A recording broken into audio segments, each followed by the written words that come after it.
Buenas tardes, hermanos. Saludos en el nombre del Señor. Bueno, es un privilegio poder estar nuevamente compartiendo la palabra de Dios con ustedes. Como algunos de ustedes saben, el pastor está disfrutando de algunos días merecidos, ¿no es cierto? Todos necesitamos descansar. No es bueno trabajar sin descansar. Y sin duda que la labor que él hace es un trabajo espiritual, que muchas veces es más cansador que el trabajo físico, ¿ya?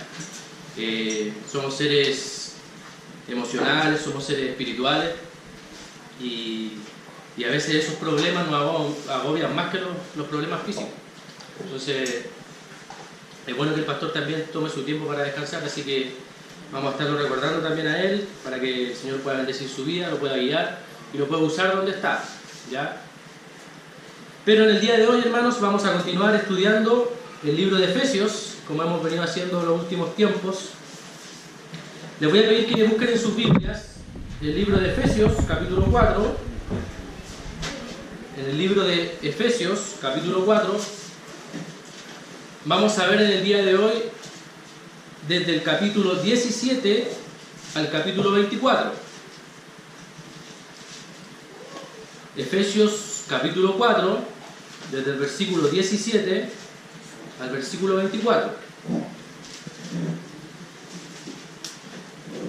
Ahora alguno de ustedes podrá preguntarse, ¿cuál es el afán de estudiar un libro tantas veces? ¿O cuánto nos hemos demorado en estudiar Efesios? ¿Desde cuándo que estamos estudiando Efesios? ¿Alguien recuerda? ¿Cuántos meses? Ya, mínimo 3 meses. Ya, o sea, esos son 12 domingos, si no me equivoco. Hermano, yo creo que la mejor forma de poder estudiar la palabra es a través de un estudio sistemático y expositivo de él, ¿ya? Porque mientras más estudiamos un pasaje o un libro, más lo recordamos. Y creo que es bueno estudiarlo de esta manera. Ahora, el mensaje del día de hoy tiene como título La vida pasada y la vida nueva. ¿Ya? Ese es el mensaje del título del mensaje de hoy. La vida pasada y la vida nueva. Y vamos a comenzar primero hablando un poco de esta carta, cosas que nosotros ya sabemos, pero que es bueno considerar para poder entender cómo llegó a nosotros y por qué aún se aplica a nuestros días. ¿Quién escribió la carta a los Efesios?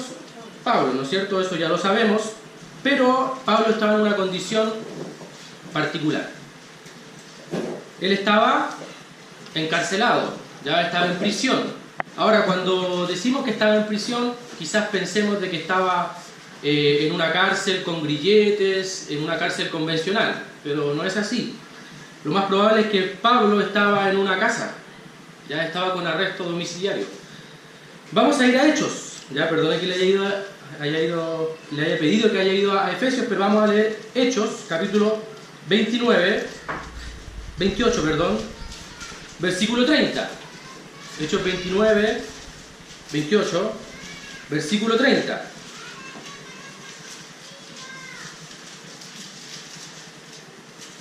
En el versículo 28, en el capítulo 28 de Hechos, Pablo ya llega a Roma, la capital del imperio, y es arrestado, ¿ya? Y en el versículo 30 nos explica qué pasó con él. Dice, y Pablo permaneció 2 años enteros en una casa alquilada, y recibía a todos los que a él venían, predicando el reino de Dios y enseñando acerca del Señor Jesucristo abiertamente y sin impedimento. Ya, por lo tanto, Pablo, al escribir la carta a los Efesios, él está arrestado, pero está en un tipo de arresto que se llama arresto domiciliario. Ya, él podía recibir visitas, él podía escribir libremente. ¿Qué es lo que no podía hacer? Salir de la casa. ¿Ya? Eso para considerarlo. Por lo tanto, el libro de Efesios, junto con otras cartas, también se consideran cartas de la prisión. Algunos también creen que esta carta fue una carta circular, que significa que esta carta no era solamente para la iglesia en Éfeso, sino que también debía ser leída en otros lugares de Asia Menor, ¿ya? No solamente en Éfeso, por ejemplo, también se dice que tenía que ser leído en la Odisea. Algo interesante de esta carta es que no hay controversias. Esta carta no se describió como una respuesta a una pregunta de la iglesia local. Por ejemplo, los tesalonicenses tenían preguntas respecto a la venida del Señor. Entonces, ¿qué es lo que hizo el apóstol Pablo? Él escribió cartas en donde le aclaraba el tema de la venida del Señor. Pero en la carta a los Efesios no es así, nos vemos una gran controversia. ¿Cuál es el tema central de la carta? La iglesia de Cristo. Ya ese es el tema central de la carta, la iglesia de Cristo y la iglesia como cuerpo. Ya, la iglesia como cuerpo. Ahora, también es importante entender, hermanos, que esta carta se escribió aproximadamente en el año 61, 62 después de Cristo. Ya, por lo tanto, mucho tiempo antes de nuestra era. Pero era una ciudad, Éfeso era una ciudad comercial en donde había mucho tráfico, no solamente tráfico de personas, sino también tráfico de ideas. Ya, porque donde hay comercio, hay intercambio de nacionalidades, de cultura, etc. Por lo tanto, era un lugar cosmopolita. Y sin duda era una ciudad muy pagana. Ya era una ciudad muy pagana que tenía templos en donde se adoraba a otras deidades. Ya, eso está mejor narrado en el libro de Hechos. Entendiendo esto, hermanos, el contexto de la carta, quizás para nosotros puede ser muy lejano. Una carta que se escribió en el año 61, hace mucho tiempo, pero vamos a ver que las cosas que Pablo escribe a los hermanos en Éfeso es muy actual y tiene mucho que ver con las cosas que aún suceden en nuestra sociedad. Ya nosotros como habitantes de esta ciudad, Santiago, donde usted viva. Y vamos a leer el pasaje, Efesios, capítulo 4, vamos a leer desde el versículo 17 al versículo 24. Yo leo y usted solamente sigue la lectura. Si hay alguna visita que no tiene Biblia, por favor, el que está cerca le puede ayudar. Dice así, la palabra de Dios. Esto pues digo y requiero en el Señor, que ya no andéis como los otros gentiles, que andan en la vanidad de su mente, teniendo el entendimiento entenebrecido, ajenos de la vida de Dios, por la ignorancia que en ellos hay, por la dureza de su corazón, los cuales, después que perdieron toda sensibilidad, se entregaron a la lascivia para cometer con avidez toda clase de impurezas. Versículo 20. Mas vosotros no habéis aprendido así a Cristo, si en verdad le habéis oído, y habéis sido por él enseñados, conforme a la verdad que está en Jesús. En cuanto a la pasada manera de vivir, despojaos del viejo hombre, que está viciado conforme a los deseos engañosos, y renovaos en el espíritu de vuestra mente, y vestíos del nuevo hombre, creado según Dios en la justicia y santidad de la verdad. Tomemos un tiempo para orar, hermanos. Señor, te damos gracias por este nuevo día de vida que nos das. Gracias por el privilegio que tenemos de levantarnos, Señor, de tener vida, de tener un hogar, de tener alimentos, Señor. Gracias porque tú nos provees de todo lo necesario. Gracias también por los hermanos que han llegado acá a tu casa de oración, Señor. Sabemos que nosotros venimos a escuchar tu voz, no venimos a escuchar la voz de los hombres. Queremos que tu palabra sea la que nos llene, nos hable, nos dirija y nos guíe, Señor. Ruego una bendición especial, Señor, para aquellos que están de visita, Señor. Ruego para que tú puedas obrar en sus vidas, en sus corazones, para que tu palabra pueda impactar sus vidas, Señor, y si aún no te conocen, puedan conocer a Jesús. Ruego, Señor, también por aquellos hermanos que no están presentes por algún u otro motivo. Pido que bendigas sus vidas. También recordamos al pastor Gonzalo para que bendigas su vida y la de su familia, que puedan disfrutar, que también puedas usarlo ahí donde está. Gracias por este tiempo, rogamos la dirección de tu Santo Espíritu y ayúdanos, Señor, a poder aplicar todo aquello que vamos a hablar. Te pedimos estas cosas en el nombre del Señor Jesús. Amén. Bueno, hermanos, como dije anteriormente, el título de este mensaje es La vida pasada y la vida nueva. Y sin duda, hermanos, yo creo que la gran mayoría de los que están aquí puede recordar fácilmente cómo era su vida pasada. Hubo un momento en donde conocimos a Jesús y de allí en adelante nuestra vida debió cambiar. ¿Por qué digo debió cambiar? Porque muchas veces vemos que ciertas personas toman decisiones y no vemos un cambio en la vida, ¿ya? Ahora el apóstol Pablo en este pasaje que acabamos de leer es muy enfático y hace un contraste entre la vida pasada y la vida nueva. Si pudiéramos dividir el pasaje que leímos en un pequeño bosquejo, podemos dividirlo en dos partes. La primera parte es desde el versículo 17 hasta el versículo 19, del versículo 17 al versículo 19, en donde el apóstol Pablo explica la vida pasada, explica algunas de las características que tienen aquellos que no conocen a Cristo. de otra manera, explica la vida de los incrédulos, ¿ya? Y la segunda parte, en donde el apóstol Pablo exhorta a los efesios a que deben comportarse de acuerdo a su nueva vida, ¿ya? Eso iría desde el versículo 20 al versículo 24. Vamos a ver primero el versículo 17. Vamos a comenzar hablando cómo el apóstol Pablo les hace ver a los efesios que ya no deberían andar como los incrédulos, como los otros efesios. Hermanos, eso nunca es bueno, siempre es bueno recordarlo. Como dije anteriormente, la ciudad de Éfeso era una ciudad cosmopolita, un centro comercial, y siempre se dice en los lugares donde hay mucho comercio, hay más pecado, ¿ya? Porque hay más personas, porque abunda. No quiere decir que en la ciudad pequeña no haya pecado, ¿ya? Estoy diciendo que la magnitud del pecado es mucho más grande. Versículo 17, vamos a leer, vamos a explicar el versículo 17. Estas son algunas de las características de la vida pasada. Dice, esto pues digo y requiero en el Señor. Ahora, esa palabra requiero, también podríamos decir testifico. Dice, es interesante ver que el apóstol Pablo dice, y requiero en el Señor.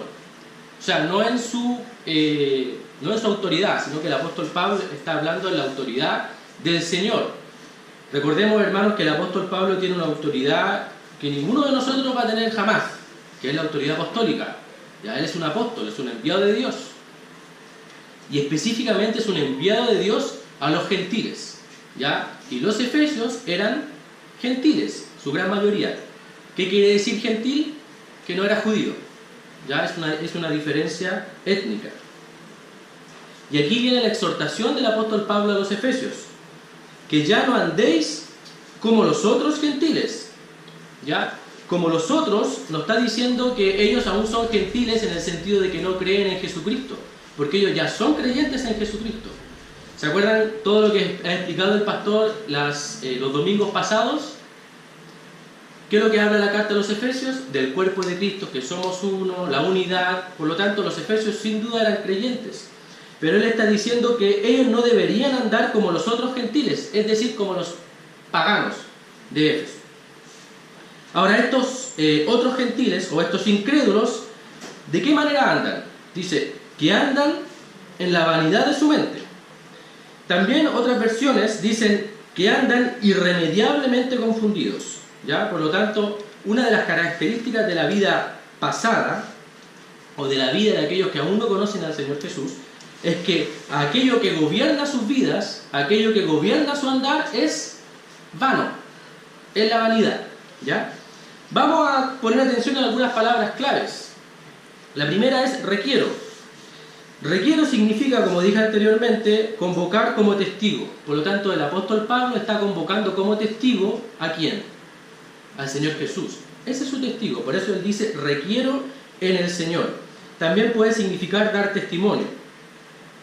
La otra palabra importante es andéis o andan. El andar, hermanos, tiene que ver con la conducta, ¿no es cierto? No tiene que ver con algo esporádico o que yo hice esto, no, es una conducta permanente. ¿Cómo andan los gentiles? En la vanidad de su mente. Y andar, andéis o andan, se usa figuradamente, significando, y esto es muy importante, todo un conjunto de actividades de la vida individual. ¿Ya? Todo un conjunto de actividades de la vida individual. Por lo tanto, el apóstol, cuando ocupa esa palabra, andar o andéis, se está refiriendo a toda la vida, no solamente a un aspecto de la vida, ¿ya? Por lo tanto, podemos concluir que los incrédulos o los otros gentiles andan en toda su vida, no solamente en su aspecto visible, sino que también en su aspecto interno, como andan en la vanidad de su mente. Ahora, ¿qué significa la palabra vanidad? Bueno, hermanos, la palabra vanidad significa que es algo vacío, superfluo, que tiene que ver con un objetivo que en realidad no tiene sentido. Vaciedad en cuanto a resultados. Es la forma en que se gobierna la manera de vivir de los gentiles. Y hermanos, yo no creo que cueste mucho hacer un diagnóstico respecto al mundo en el que vivimos. Muchas veces los objetivos de vida que tenemos como sociedad son vanos. ¿Cuál podría ser uno de esos objetivos vanos? en sí mismo el dinero no es malo, ¿no es cierto? Pero cuando una persona busca tener solamente dinero, eso es solamente vanidad. Solamente vanidad. Hay un libro en la Biblia que habla mucho de la vanidad, que es Eclesiastés, ¿ya? Si usted quiere profundizar ese tema, lea ese libro, no se va a demorar mucho y le va a enseñar muchas cosas prácticas, ¿ya? ¿Qué tiene sentido en la vida? Bueno, el autor concluye que lo único que tiene sentido es temer a Dios, ¿ya? Ahora, esta vanidad está alojada en una parte del cuerpo, por así decirlo, que es la mente. Y para nosotros la mente, ¿qué es lo que viene a ser? El lugar en donde se desarrollan los pensamientos, ¿no es cierto? Pero en la palabra griega, que ahí sabemos que el Nuevo Testamento fue escrito en griego, tiene que ver con el asiento de la conciencia reflexiva. Cuando nosotros hacemos algo, y esto tiene que ver mucho con la conducta, hermanos, cuando nosotros hacemos algo, primero lo reflexionamos, o deberíamos pensar y reflexionar. Y cuando nuestra mente está, como la mente de los incrédulos, está dirigida por la vanidad, todos nuestros actos, nuestros hechos, van a conducir a un fin vanidoso. Eso es lo que está diciendo el apóstol Pablo a los Efesios. Y este asiento de la conciencia reflexiva, que es la mente, comprende las facultades de la percepción y la comprensión. Hermano, no es difícil ver cómo el mundo de hoy percibe las cosas totalmente diferente a lo que la Escritura menciona. Por lo tanto, esto de la vanidad de su mente no solamente se refiere a algo intelectual, sino que también tiene que ver con facultades como la percepción y la comprensión. Y esto, hermanos, más adelante lo vamos a ver, tiene una implicancia muy grande para nosotros, porque nosotros estamos en el mundo, ¿no es cierto? Vivimos en un mundo, no podemos salir del mundo. De hecho, el Señor nos exhorta no a salir del mundo, ¿ya? Pero tenemos que ser diferentes al mundo, nosotros somos luz. Y esta es la exhortación que el apóstol Pablo le hace a los Efesios. Y también la mente es el asiento de los sentimientos, del juicio y de la determinación. Por lo tanto, terminando este versículo, ¿qué es lo que dice el apóstol Pablo? Esto pues digo y testifico en el nombre del Señor Jesús, que ya no andéis como los otros gentiles. ¿Cómo andan los otros gentiles? En la vanidad de su mente. Por lo tanto, hermanos, los hijos de Dios que pertenecen al cuerpo de Cristo, recuerden eso, siempre vincularlo con lo que se dijo anteriormente, ¿ya? Que pertenecen al cuerpo de Cristo, no deben andar, comportarse, ni siquiera pensar como los incrédulos. Voy a repetirlo. Los hijos de Dios, pertenecientes al cuerpo de Cristo, no deben andar, comportarse, ni siquiera pensar como los incrédulos, ¿ya? Ahora, ahí hay una palabra clave que dice no deben. Pero muchas veces se puede, porque lo vemos en nuestras propias vidas, ¿no es cierto? Esa es la exhortación que hace el apóstol Pablo a los Efesios, que no deben andar de esa manera. ¿Y por qué, hermanos? Porque nuestra mente ha sido y debe seguir siendo renovada. Nuestra mente ha sido renovada. Ya nuestra mente ya no se conforma a los deseos de este siglo. Vamos a ir al libro de Romanos. Libro de Romanos, capítulo 12.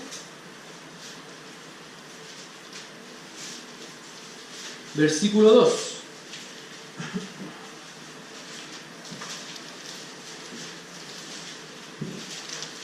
Y este versículo tiene mucho que ver con lo que estamos hablando, con este contraste entre el andar de los incrédulos y el andar del Hijo de Dios. Dice el versículo 2 de Romanos 12: no os conforméis a este siglo. Ahí sabemos que siglo se refiere al sistema, a la sociedad, al mundo, ¿ya? Sino transformaos por medio de la renovación de vuestro entendimiento. Y aquí volvemos a lo que estamos diciendo. La diferencia nuestra con los que aún no conocen al Señor Jesús es que nosotros tenemos una mente renovada, ¿ya? Por lo tanto, después vamos a concluir que el apóstol Pablo dice: es ilógico que ustedes anden como los otros gentiles porque tienen otra mente. Sigue diciendo el apóstol Pablo en Romanos: transformaos por medio de la renovación de vuestro entendimiento, para que comprobéis cuál sea la buena voluntad de Dios, agradable y perfecta. ¿Ya? Por lo tanto, el apóstol Pablo exhorta, no solamente en la carta a los Efesios, sino también en Romanos, a que el creyente no debe conformarse a este siglo, no debe conformarse a esta sociedad. Eso lo vamos a explicar más adelante, porque obviamente Nosotros nos vestimos como el resto de la sociedad, ¿ya? Si nosotros viviéramos en Arabia Saudita, ¿cómo andaríamos vestidos? Como ellos, ¿ya? Porque eso es parte de la cultura, pero no se está refiriendo a eso, aun cuando a veces la ropa también indica algo, ¿ya?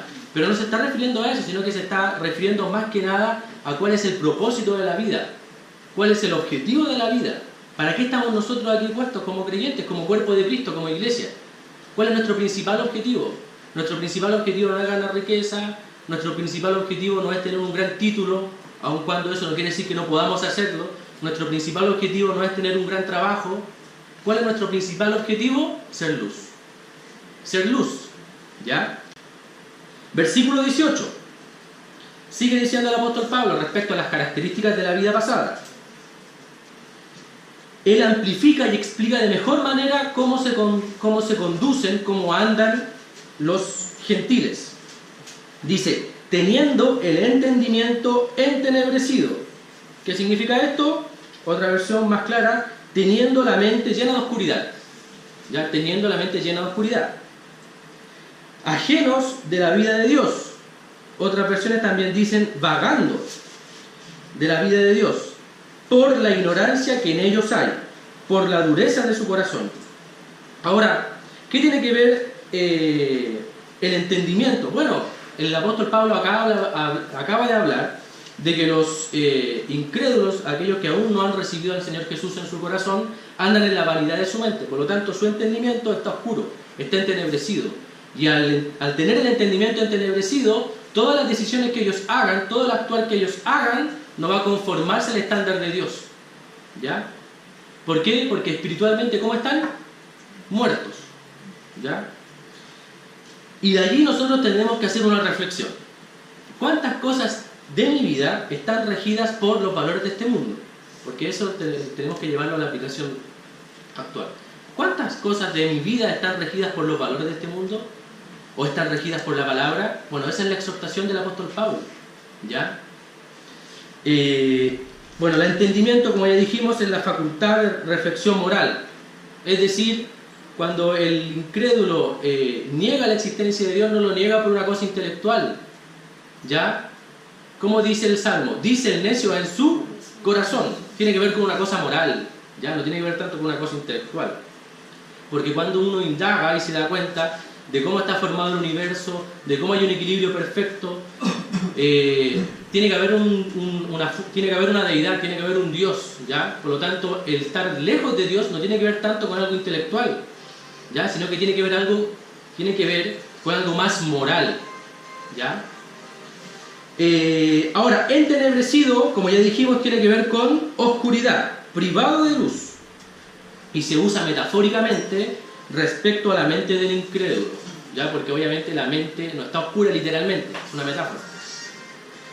Y es interesante que el apóstol dice que esa sociedad que no tiene a Dios, ¿cómo la cataloga el apóstol? Que son ignorantes. ¿Por qué? Dice, ajenos de la vida de Dios por la ignorancia que en ellos hay, ¿ya? Y esta ignorancia no tiene que ver con el conocimiento secular, ¿ya? Porque sin duda hay gente que sabe mucho de los médicos, sabe mucho de su profesión, los ingenieros. No está hablando de ese tipo de conocimiento, está hablando de el tipo de conocimiento respecto a un Dios, y no solamente saber que existe un Dios. Hermanos, porque yo puedo decir que Dios existe, pero yo puedo decir que Dios existe, pero vivir como si Él no existiera. Ya, eso es lo que se llama el ateísmo práctico. Quizá hay ateos que no son ateos teóricos, pero son ateos prácticos, porque con su vida demuestran de que Dios en realidad no existe. ¿Ya? La ignorancia, carencia de conocimiento, de percepción. Y aquí esto es muy interesante, porque nosotros cuando leemos este texto en el español quizás no nos damos cuenta de ciertas cosas que sí están en el idioma original. Y aquí esta ignorancia tiene la idea de una ceguera voluntaria. O sea, ellos voluntariamente están en la ignorancia. ¿Por qué? Porque Dios se ha revelado al mundo. Para eso está el Romano, habla mucho de eso, ¿no es cierto? Dios se ha revelado al mundo. Nadie puede decir, no, a Dios, Dios nunca se me reveló. Dios se ha revelado al mundo. Se ha revelado en la creación, y se ha revelado específicamente y especialmente en su Hijo Jesucristo. ¿Ya? Por lo tanto, ellos no tienen la excusa de decir, no, Dios no se reveló a mí. Sí, Dios se reveló a ellos, pero ellos quisieron voluntariamente mantenerse en la ceguera espiritual. ¿Ya? Por eso ahí le está diciendo, por la ignorancia que en ellos hay, ajenos de la vida de Dios. Ahora esto tiene un motivo. ¿Cuál es este motivo? Bueno, porque su corazón es duro. Dice el necio en su corazón, no hay Dios. No, ese pasaje no se está refiriendo a de que intelectualmente él niega a Dios, sino que él en su vida da a entender de que Dios no existe. ¿Ya? Le da lo mismo lo que él haga. Y muchas veces así se comporta la sociedad actual en la que vivimos. Ahora es interesante ver que la palabra que ahí se ocupa para dureza es porosis. ¿Ya? Es porosis. Y hay algunas palabras en nuestro idioma que tienen relación con eso. Por ejemplo, la osteoporosis, ¿ya? Que es cuando se endurecen los huesos y empiezan a salir algunas calcificaciones, etc. Ahora, la palabra poros tiene que ver con el cubrimiento como en una especie de piedra. Y es muy interesante que esa palabra indica que es un proceso de endurecimiento. ¿Ya? No es que aquel gentil siempre esté en el mismo nivel de dureza, sino que paulatinamente se va endureciendo más y más y más. ¿Ya? Y yo creo, hermanos, que no es difícil hacer un diagnóstico de nuestro mundo, de nuestra sociedad, del propio Chile. Más y más y más se va endureciendo respecto a Dios, más y más. Yo lo puedo ver en los colegios, usted lo puede ver en su trabajo, usted lo puede ver con su familia. La gente más y más y más, menos considera a Dios, paulatinamente. Hay un endurecimiento, ¿ya? Y eso es lo que está hablando el apóstol Pablo. Por lo tanto, indica un proceso de endurecimiento. Y ese endurecimiento está referido a una parte de nuestro ser que es el corazón. Como dije anteriormente, aquellos que no andan conforme a la Escritura, o aquellos que no quieren recibir al Señor Jesús en sus vidas, no lo hacen por algo intelectual, sino que sobre todo por algo moral. Ya, porque saben que si ellos van a Dios, hay un juez que los va a juzgar por sus acciones. ¿Qué es preferible? Que yo actúe y que nadie me juzgue. ¿Ya? Obviamente que eso es preferible. Pero sabemos, hermanos, que para nosotros está destinado la muerte. Y después de la muerte, el juicio. ¿Ya? Después de la muerte, el juicio. El corazón, en su sentido moral, y esto es algo que tiene relación con el Antiguo Testamento, incluye las emociones, la razón y la voluntad. Por lo tanto, aquellos que no conocen esta novedad de vida que se ha manifestado cuando uno cree en Jesús, esta vida nueva, tienen endurecido las emociones, tienen endurecida la razón y tienen endurecida la voluntad. De ahí que su conducta, que su andar, sea como lo vamos a explicar ahora. Versículo 19. Los cuales, y aquí está la idea de un proceso, los cuales, después que perdieron toda sensibilidad, algunas otras versiones lo traducen como toda vergüenza, se entregaron a la lascivia. ¿Qué es lo que es la lascivia? En otra versión ustedes la pueden buscar, una palabra más clara. Placeres sensuales, para cometer con avidez o con gusto o con avaricia toda clase de impurezas. ¿Ya? Hermanos, aquí estamos hablando de un tipo de pecado en donde aquellos que no conocen a Dios, sabemos que todos aquellos que no han tenido el privilegio de conocer a Jesús y de ser regenerados, son pecadores. De hecho, todavía nosotros somos pecadores. La iglesia es el lugar donde está llena de pecadores. ¿Ya? Eso nunca debemos olvidarlo, hermanos. Sin embargo, cuando uno reniega de Dios, uno reniega de la luz o uno intenta tapar la luz, hay un proceso de endurecimiento. Y esos pecados que en un principio yo intentaba ocultarlos, después ya no los voy a ocultar. Y allí está lo que está explicando el apóstol Pablo. Después que perdieron toda vergüenza. Y yo creo que en nuestra sociedad estamos en un proceso así, paulatino.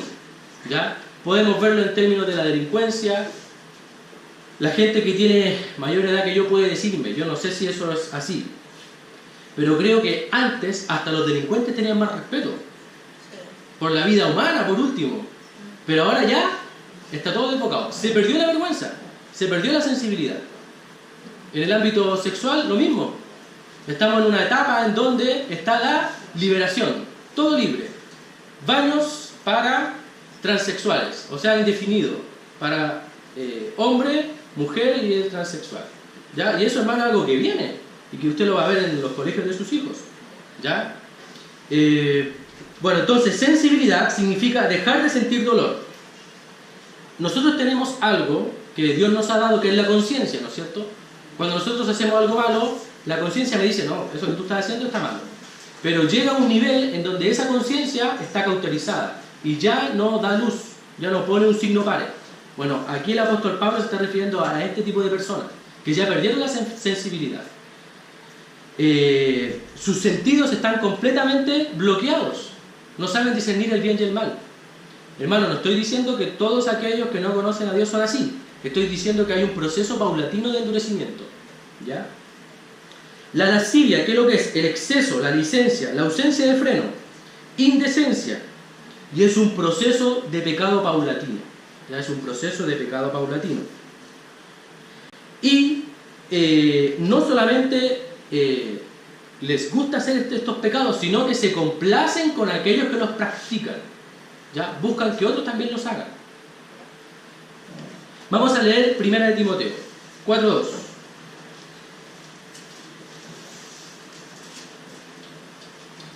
Recuerden, hermanos, que en la primera parte estamos hablando de la vida pasada.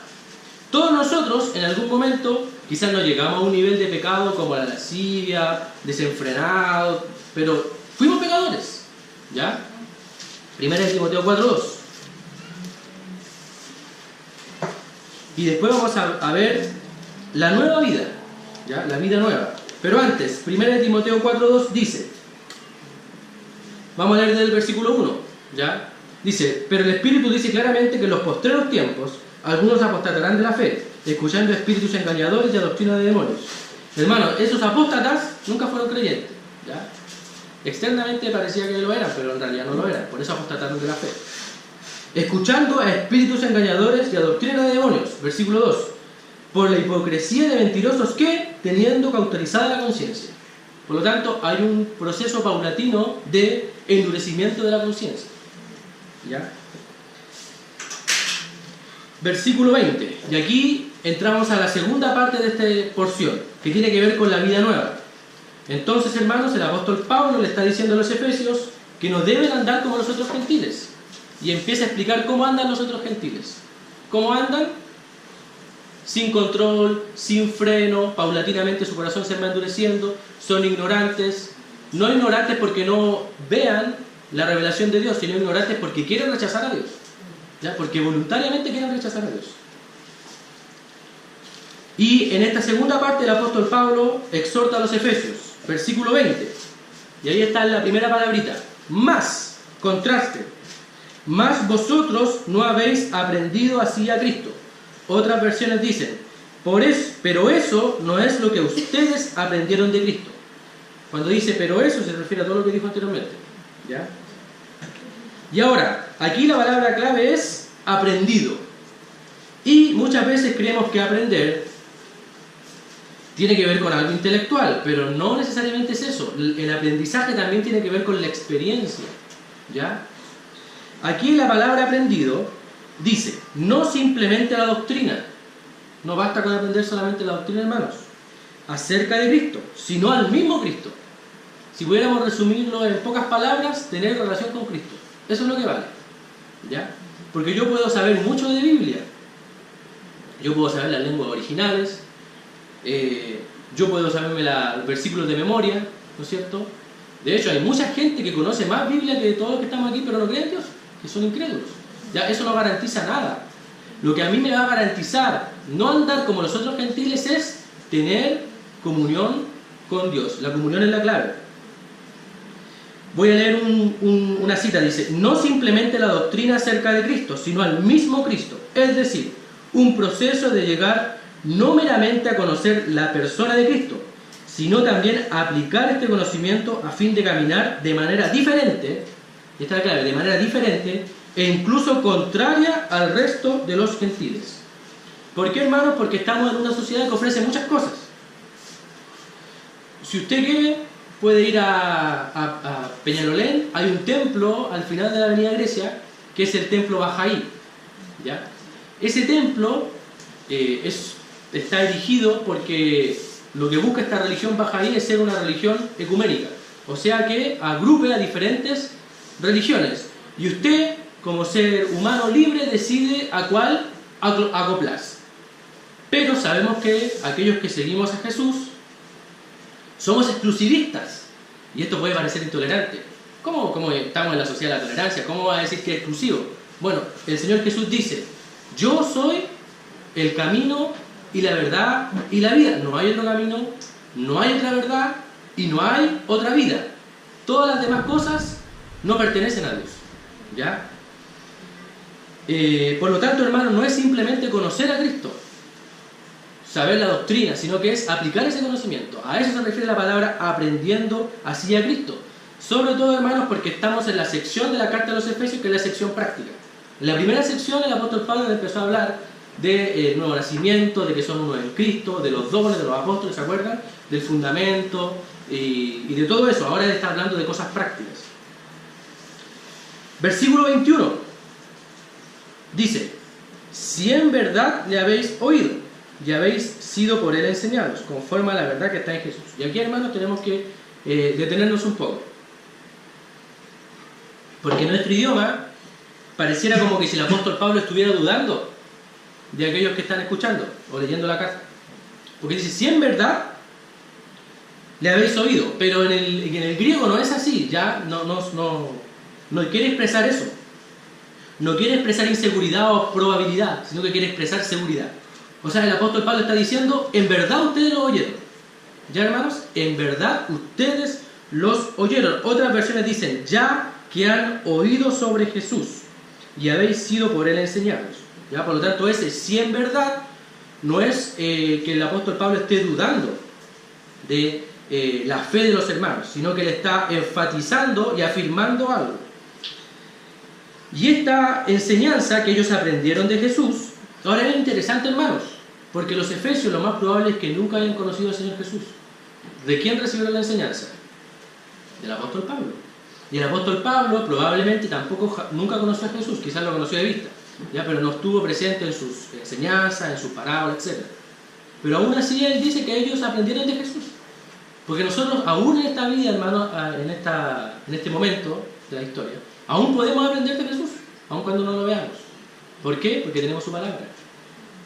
Si usted quiere aprender de Jesús, siempre lo digo, lea los evangelios. Las cartas son muy importantes porque tienen doctrina, pero en el evangelio yo veo cómo era el Señor Jesús. ¿Y cómo era el Señor Jesús? Lleno de gracia y de verdad. Y ese es el equilibrio perfecto, gracia y verdad. Porque no me sirve tener la verdad si no tengo gracia. Y el Señor Jesús tenía ambas cosas. Y ambas cosas, en gran medida, lleno de gracia y de verdad. Por eso, hermanos, leamos los evangelios. Dice el versículo 21: conforme a la verdad que está en Jesús. Otras versiones dicen: la verdad que procede de él, porque la verdad sabemos que procede de Jesús. Y estamos en una sociedad, hermanos, en donde no sabemos lo que es la verdad. O quizás la verdad es tu verdad. Tú puedes tener tu verdad, ¿no es cierto? Y yo tengo mi verdad, y las dos verdades son igual de válidas. Pero el pensamiento lógico que me dice que eso no es cierto. Ya el raciocinio que no está cauterizado, que no está entenebrecido, me dice: no, tiene que haber una verdad. ¿Cómo pueden haber dos verdades? Y yo a mis alumnos a veces le hago este ejercicio. Cuando hay un choque, ¿de cuántas maneras ocurre un choque? ¿De cuántas maneras ocurre un choque? De una sola manera. Ahora, ¿yo cómo puedo reconstruir ese choque? A partir de testimonios. Y estos testigos van a ver cosas diferentes, ¿ya? Y quizá puede que se contradigan. Pero no quiere decir que el hecho que ocurrió de varias maneras, sino que ocurrió de una sola manera. Ahora, ¿cuál es nuestra dificultad como seres humanos? Nosotros no podemos ver todo. Por lo tanto, ninguno de nosotros como seres humanos tiene la verdad.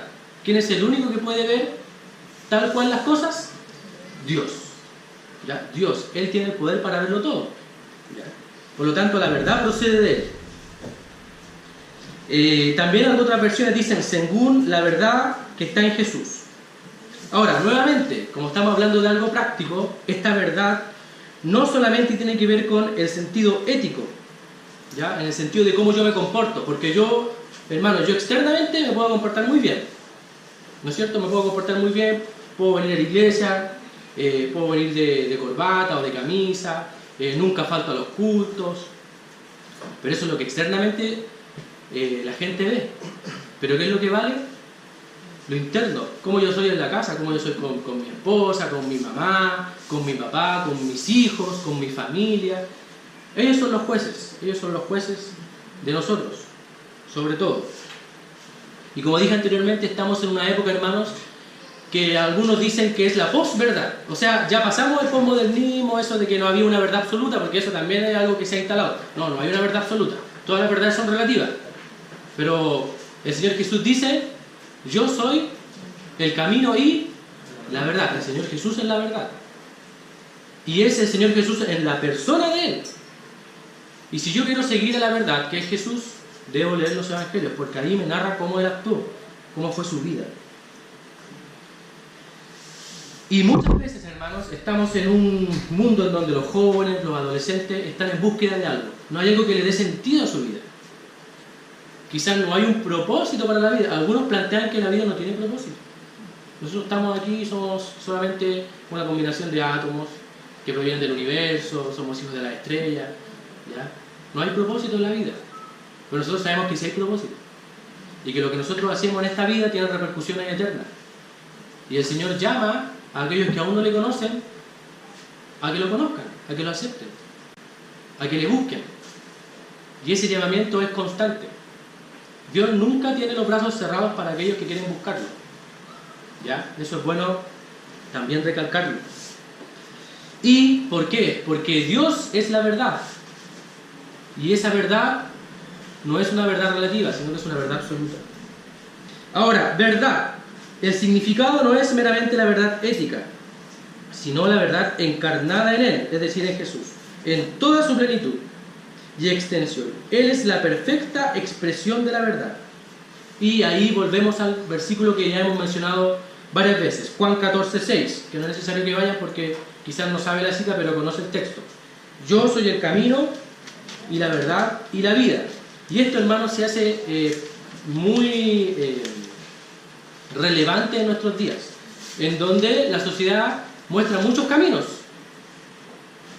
habla de muchas verdades y habla de tipos de vida. No, tú vive tu vida como tú quieras. Yo no soy quien para juzgar. Bueno, de hecho, los hombres no estamos puestos como juez. Dios es el juez. Pero Él dice que Él es el camino de todos los demás caminos. El único camino que llega a Dios es Jesús, no hay otro. Versículo 22. Y aquí, hermanos, Efesios 4, vamos a llegar a los versículos claves. Ya podríamos decir al clímax de este pasaje. Versículo 22, 23 y 24. Versículo 22. En cuanto a la pasada manera de vivir, despojaos del viejo hombre. ¿Cuál es el viejo hombre? Todo lo que le explico antes. ¿Ya? Ese es el viejo hombre. Otras versiones dicen: desháganse del viejo hombre que está viciado o corrompido conforme a los deseos engañosos. Repito, estos son los versículos claves, versículos 22, 23 y 24. Ahora, ¿cuál es el llamado que el apóstol le hace a los efesios? Y hay algo que nosotros tenemos en nuestra vida. Nosotros los que hemos creído en Jesús, somos un nuevo hombre. Hemos sido recreados, ¿ya? Nosotros ya no andamos en nuestra vida pasada, pero hay veces que volvemos y andamos y parecemos el viejo hombre. Hay veces que aflora el viejo hombre. De ahí viene la exhortación del apóstol Pablo: despojaos del viejo hombre, despojaos. Y eso es algo que todos nosotros tenemos que hacer. Nadie está libre, hermano, ¿ya? Todos debemos despojarnos del viejo hombre. Ahora, despojarse significa sacar de uno. Y como explicamos algunas veces en la escuela dominical, ese viejo hombre está en nosotros porque aún nosotros somos carne. ¿Cuándo vamos a dejar de luchar con ese viejo hombre? Cuando seamos transformados, cuando nuestro cuerpo sea transformado, ¿ya? Recordemos, hermanos, que la obra de salvación podemos dividirla en tres aspectos que son instantáneos, ¿ya? Pero también es paulatino. El Señor nos liberó del poder del pecado. Nosotros, como hijos de Dios, ya no somos esclavos del pecado. tenemos el poder para liberarnos de ese yugo. Nos liberó del poder del pecado. Nos liberó de la pena del pecado. Porque nosotros ya no vamos a pagar con muerte o con juicio, porque ya hay otro que pagó por nosotros. ¿Quién fue ese que pagó por nosotros? El Señor Jesús. El Señor Jesús pagó por nuestros pecados. Y no solamente por los de nosotros, sino por los de todo el mundo. Pero falta algo, que el Señor nos libere de la presencia del pecado. Y el pecado aún está presente en nosotros porque aún nosotros tenemos un cuerpo corrompido. De hecho, todas las manifestaciones de enfermedades, de dolencias, son manifestaciones del pecado. No de su pecado, sino del pecado de la raza humana. ¿Ya? Porque el hombre fue hecho no para morir. ¿Por qué muere el hombre? Por el pecado. ¿Ya? Despojarse, sacar de uno. Está viciado, significa destruir, corrompiendo, llevándose hacia un estado peor. Y nuevamente volvemos a este estado de proceso paulatino que tiene el pecado con nuestras vidas. Y es un camino a la ruina total. Hermano, el pecado lleva a la ruina total. El otro día yo estaba ahí comprando en el Econo de Olimpo y afuera se ponen unos borrachitos. Y yo pensaba en mí y decía, ¿cómo el ser humano puede llegar a este nivel de degradación? Y yo decía, bueno, yo no estoy libre de eso. Nadie está libre de eso. Pero es interesante ver cómo el proceso es paulatino. El proceso de endurecimiento y de pecado es paulatino. No es algo que usted pueda decir, no, de un día para otro. No. Son como aquellos que son dependientes de las drogas. Y eso, hermano, va a traer mucho problema porque nuestro país, que se cree tan avanzado, quiere dar vía libre al consumo de marihuana. Pero sabemos que la marihuana es una de las primeras para llegar a otras drogas más duras. ¿Ya? Y quizá hay gente que pueda entenderlo, pero hay gente que no lo va a entender. ¿Ya? Ahora, y este viejo hombre está viciado, o sea, está corrompido, conforme a los deseos engañosos. Y esto significa deseos excitados por engaños, de lo que el engaño es su fuerza. No quiere decir que estos deseos traten de engañar mi mente, sino que la fuerza que motiva estos deseos es el engaño. Y obviamente sabemos que hay una persona que constantemente está buscando engañarnos. ¿Quién es? Satanás, el enemigo. Él es el engañador. Por eso, hermanos, podemos concluir, nosotros como hijos de Dios, qué necio es vivir como el viejo hombre. Qué necio. Usted puede verlo en su propia vida, puede comparar su vida pasada y su vida nueva. En su vida nueva usted tiene luchas, sin duda. Sin duda tiene luchas y la va a seguir teniendo. Pero cuando usted evalúa y dice, yo en mi vida pasada era así, pero ahora vivo así. Ahora, usted vive así ahora no por usted, sino por Dios. Pero también usted tiene una responsabilidad. ¿Cuál es su responsabilidad? Tener comunión con Dios. Tener comunión con Dios. Vamos a ir a Colosenses. Este es un pasaje paralelo que habla también de lo que estamos mencionando ahora. Colosenses. Bueno, de hecho Colosenses Pablo también le escribió en la cárcel. Ahora, no en la cárcel con grilletes, saque esas ideas, sino en una casa donde recibía visitas, podía escribir, incluso podía predicar. De hecho, lo más probable es que él después llegó a César. Él le predicó a la guardia que tenía. ¿Ya? Colosenses 3, versículos 9 y 10. Dice. De hecho, ahí en su Biblia, si usted tiene una Reina Valera, ¿cuál es el subtítulo que tiene? O el título, la vida antigua y la nueva. ¿Ya? El versículo 9 dice, no mintáis los unos a los otros, habiéndoos despojado del viejo hombre con sus hechos. Hermanos, el viejo hombre ya fue crucificado, ya fue despojado de nosotros. ¿Cuál es el problema? Que nosotros mismos voluntariamente, como creyentes, volvemos y es como súper ilógico ir y ponerme en el cuerpo que ya está crucificado. ¿Ya? Versículo 10. Y revestido de nuevo, el cual, conforme a la imagen del que lo creó, se va renovando. Y nuevamente es un proceso. Se va renovando hasta el conocimiento pleno. Y hermanos, cuando hoy habla de conocimiento, no solamente está hablando de la doctrina, sino que está hablando de la experiencia, de las acciones. El obrar es importante. ¿ya? La fe sin obras es muerta, ¿ya? Por lo tanto, qué necio es vivir como el viejo hombre. Versículo 23. Y renovaos en el espíritu de vuestra mente. Ahora, esta renovación, aquí mencionada, no es la de la misma mente, en sus poderes naturales, de memoria, juicio y percepción, sino el espíritu de la mente, que bajo la energía controladora del Espíritu Santo, residente, porque sabemos que el Espíritu Santo reside en nosotros, dirige nuestras tendencias y energías hacia Dios en el goce de la comunión con el Padre y con su Hijo Jesucristo, y al cumplimiento de la voluntad de Dios.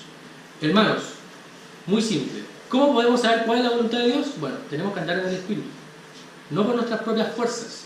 No hay una fórmula mágica. Ahora, lo interesante es saber cuando él dice, y renovaos en el espíritu de vuestra mente. ¿A qué se está refiriendo? ¿A qué espíritu? ¿Al Espíritu Santo? ¿O se refiere a nuestro espíritu? Bueno, hay algunos que dicen, no, ahí se refiere al Espíritu Santo, que dirige nuestra mente, y sin duda es así, porque el Espíritu Santo es quien debería dirigir nuestras mentes.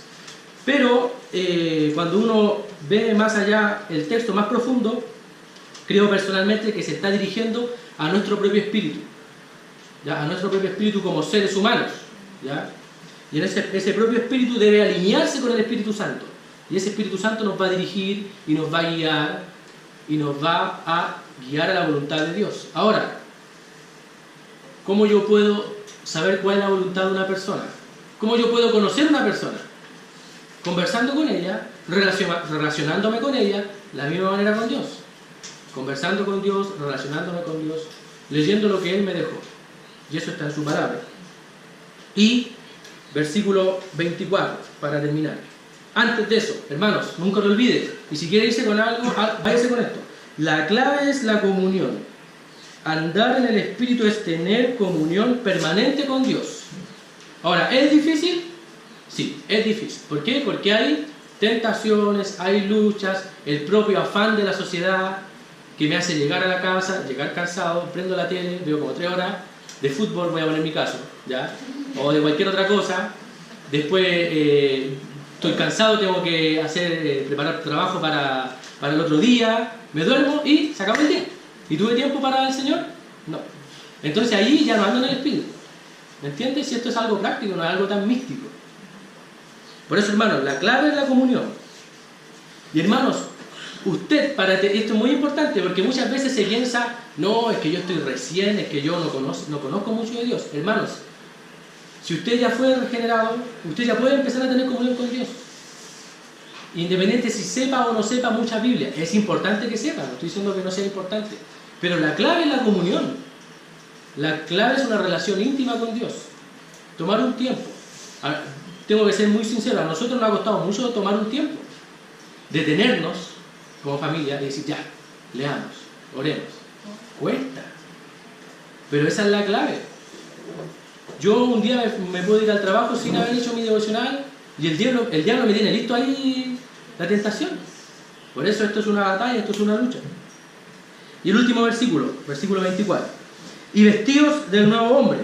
Algunas versiones dicen, y pónganse el nuevo hombre, creados según Dios en la justicia y santidad en la verdad. Es decir, nosotros debemos despojarnos del viejo hombre, y ya sabemos por qué debemos despojarnos, por todo lo que ha dicho el apóstol Pablo.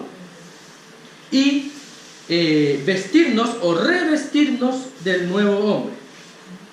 Ahora, este vestidos es poner sobre. Revestir el nuevo hombre, investir. ¿Ya? Y este revestimiento tiene que hacerse de una manera particular, en justicia y santidad. Y esta santidad, y con esto ya terminamos, esta santidad denota algo muy interesante, denota algo práctico, denota una rectitud. Y volvemos a lo que dijimos anteriormente. Y aquí vamos a ir al pasaje de Juan, por favor. Juan 1:14. Esta santidad o esta rectitud denota y significa que aquellos que la manifiestan le dan igual consideración a la gracia y a la verdad. La gracia y la verdad. Juan 1:14. Juan 1:14. Hermano, ese pasaje es muy importante. Si puede subrayarlo, si puede memorizarlo, hágalo. Juan 1:14 dice, y aquel verbo, sabemos que el verbo es el Señor Jesús, ¿ya? Que se hizo carne. Y aquel verbo fue hecho carne y habitó entre nosotros. Y vimos su gloria. Y hermanos, cuando el apóstol Juan dice, y vimos su gloria, gloria como del unigénito del Padre. Y cuando nosotros hablamos de la gloria, ¿qué pensamos? Una luz, ¿no es cierto? Eso es como la gloria. Pero yo al Señor Jesús en los evangelios no lo veo así. Solamente hubo una ocasión en donde Él manifestó su gloria magnífica, por así decirlo, que fue en la transfiguración. Pero Él dice, y vimos su gloria, gloria como del unigénito del Padre. Y la gloria se manifiesta en estas dos cosas, lleno de gracia y de verdad. Esa es la gloria del Señor Jesús. Lo que Él estaba haciendo con los enfermos, con los caídos, con los pecadores, con los recaudadores de impuestos, con los leprosos, con las prostitutas. Esa es la gloria. Esa es la gloria del Señor Jesús. Esa es una parte de su gloria, porque sabemos que Él también tiene otra gloria que se manifestó en la transfiguración. Pero es interesante cambiar de chip y pensar que la gloria del Señor Jesús también se manifestó de esa forma. Porque Él era Dios encarnado y manifestó su gloria. Y su gloria era llena de gracia y de verdad. El equilibrio perfecto, la gracia y la verdad.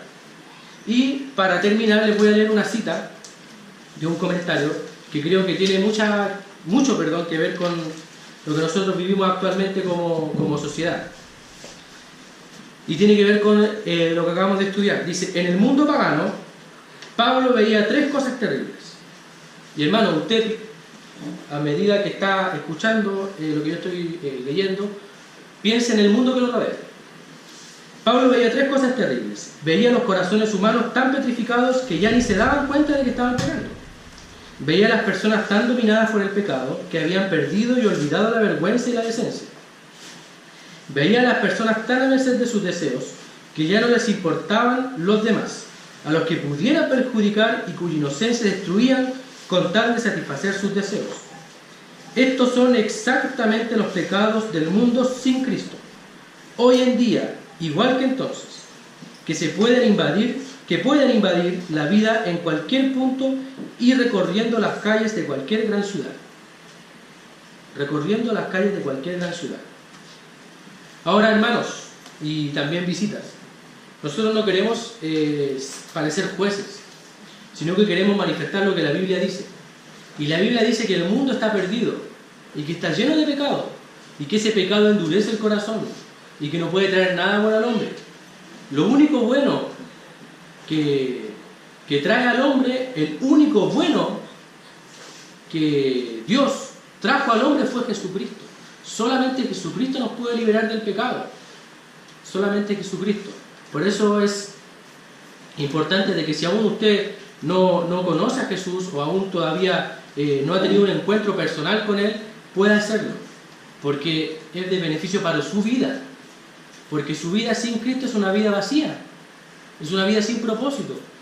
Es una vida en donde no sé lo que es la verdad. Es una vida en donde parezco una hoja de otoño. Voy para allá y voy por acá. Voy por allá y voy por acá. Pero la vida con Cristo no es así. No debería ser así. Debería ser una vida dirigida, esa misma hoja, dirigida por el viento, que vendría siendo el Espíritu Santo. Oremos, hermano. Señor, te damos gracias por este tiempo, gracias por tu palabra, porque sabemos que siempre tiene algo que enseñarnos, aun cuando hay cosas que ya sabemos, siempre hay algo nuevo que rescatar. Ruego, Señor, especialmente por nuestras vidas, para que nos ayudes a despojarnos del viejo hombre y a vestirnos del nuevo. Estamos en una lucha constante, cada uno de nosotros, en donde hay tentaciones, en donde tenemos el enemigo de la carne, el enemigo del mundo y el enemigo satánico que busca perjudicarnos y alejarnos de ti. Ayuda también a aquellos que están visitándonos, que tu palabra puede haber llevado a sus corazones. Sabemos que el único que puede hacer la obra es el Espíritu Santo. Es el que hace la obra de regeneración en la vida de aquellos que aún no conocen de Jesús. Pedimos también misericordia por aquellos familiares que están en esa condición que acabamos de narrar, que están en una vida sin sensibilidad, en una vida sin vergüenza, quizás compañeros nuestros, Nos compadecemos de ellos, Señor, rogamos para que tú puedas alcanzar sus vidas y puedas liberarlos del hoyo en el que están. Aprovecho también de pedir, Señor, por todos los campamentos que en este tiempo se hacen. Ahí hay muchas personas que van con muchos problemas, con vidas vacías, con vidas sin propósito. Rogamos que aquellos que están a cargo de sus vidas, ya sea como consejero o como tutor, puedan entender que el pasaje central, el tema central de la Biblia es Jesús, y que Jesús es el camino, y que Jesús es la verdad, y que Jesús es la vida, y que sin Jesús no hay vida verdadera, solamente hay vida vana, vida vacía, vida sin propósito.